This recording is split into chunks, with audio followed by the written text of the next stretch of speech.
अस्सलाम वालेकुम बच्चों, आज का हमारा टॉपिक है ग्लाइडिंग। हम applications of convection current start किए हुए हैं। ठीक है, तो सबसे पहले इस टॉपिक में आपसे सवाल पूछा गया, what keeps a glider in the air. ये ग्लाइडर है, आपने इस तरह देखा होगा। ये एक शख्स होता है जो इस तरह एक पंखे या एक प्लेन की तरह की स्ट्रक्चर के सहारे आसमान में उड़ता है। ठीक है, हम इसको बोलते हैं ग्लाइडर।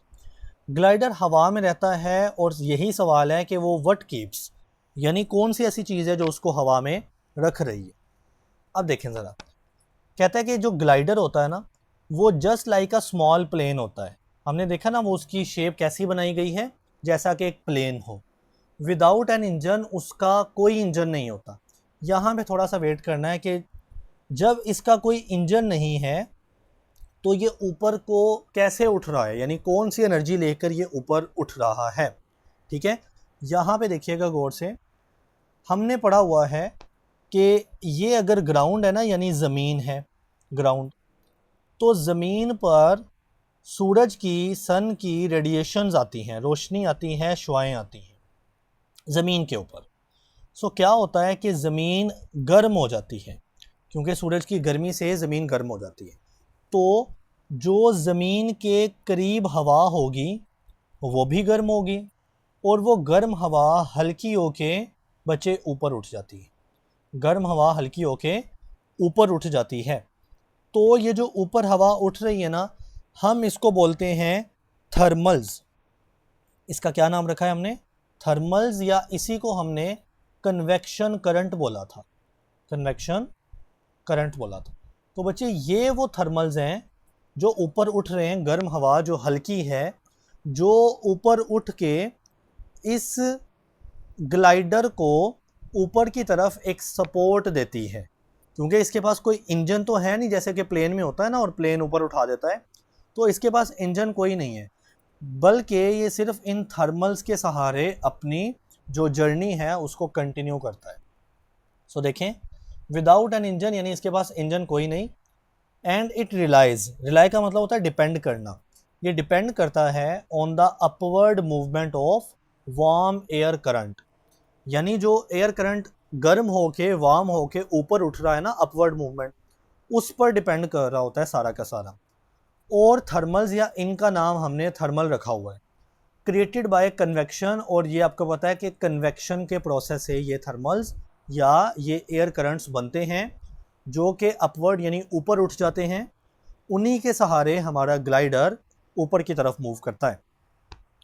कहता है कि ग्लाइडर्स टेक एडवांटेज, ग्लाइडर्स फ़ायदा उठाते हैं of these rising currents of warm air, गर्म हवा के इन राइजिंग करंट्स का फ़ायदा उठाते हैं ग्लाइडर्स। ठीक है, to stay in the air, ताकि वो हवा में स्टे करें फॉर एक्सटेंडेड पीरियड, काफ़ी लंबे टाइम के लिए। अब नीचे एक आपको ना बर्ड दिखाया गया है। आपको पता है कि कोई ऐसे बर्ड्स होते हैं जो कि अपने इस तरह पंख को, विंग्स को ग्लाइड करते हैं, यानी कुछ परिंदे ऐसे होते हैं, बर्ड्स ऐसे होते हैं जो अपने विंग्स को फ्लैप करते हैं, यानी फड़फड़ाते हैं। तो उनका तो समझ आता है कि वो अपनी एनर्जी यूज़ कर रहे हैं, क्योंकि विंग को भी मूव करवाने के लिए एनर्जी रिक्वायर होती है। बट कुछ ऐसे बर्ड्स होते हैं जिनके पास ये एबिलिटी होती है कि वो अपने विंग्स को ऐसे सीधा रखें, और जो ऊपर थर्मल्स उठ रहे हैं, एयर करंट्स ऊपर उठ रहे हैं, उनके सहारे वो ग्लाइड कर लें। तो इन बर्ड्स को भी हम ग्लाइडर्स का नाम देते हैं। ठीक है, सो कहता है कि सिमिलरली, यानी इसी तरह से कुछ बर्ड्स होते हैं, वो भी इन थर्मल्स का इस्तेमाल करते हैं to stay aloft for hours, और वो घंटों हवा में रह लेते हैं, स्टे कर लेते हैं, विदाउट फ्लैपिंग देयर विंग्स, अपने परों को फड़फड़ाए बगैर, अपने परों को फड़फड़ाए बगैर वो घंटों हवा में रह लेते हैं। दे स्ट्रेच, वो इस तरह खोल लेते हैं देयर विंग्स, यानी अपने पंख, एंड सर्कल, और वो हवा में घूमते हैं, इन द थर्मल्स, यानी इन थर्मल्स के सहारे वो हवा में मूव करते रहते हैं। Allowing them to gain altitude, altitude कहते हैं हाइट को, तो इससे उनको अच्छी खासी हाइट मिल जाती है, यानी एक फ्लाइट मिल जाती है, लिफ्ट मिल जाती है। As the warm air rises, जब गर्म हवा ऊपर उठती है तो उनको एक आल्टीट्यूड यानी एक फ़ायदा मिल जाता है और वो ऊपर उड़ते रहते हैं। अब कौन से बर्ड्स हैं? कहता है कि ईगल्स हो गया, हॉक्स हो गए या वल्चर्स हो गए, ये वो बर्ड्स हैं जो कि ग्लाइडर्स माने जाते हैं। आर स्पेशली स्किल्ड, इनके पास वो स्किल है, वो टैलेंट है एट यूजिंग थर्मल्स, के ये थर्मल्स को यूज़ कर सकें to glide over long distance, और वो लंबे अरसे तक वो ग्लाइड कर लेते हैं विद लिटल एफर्ट, थोड़ी सी कोशिश करके।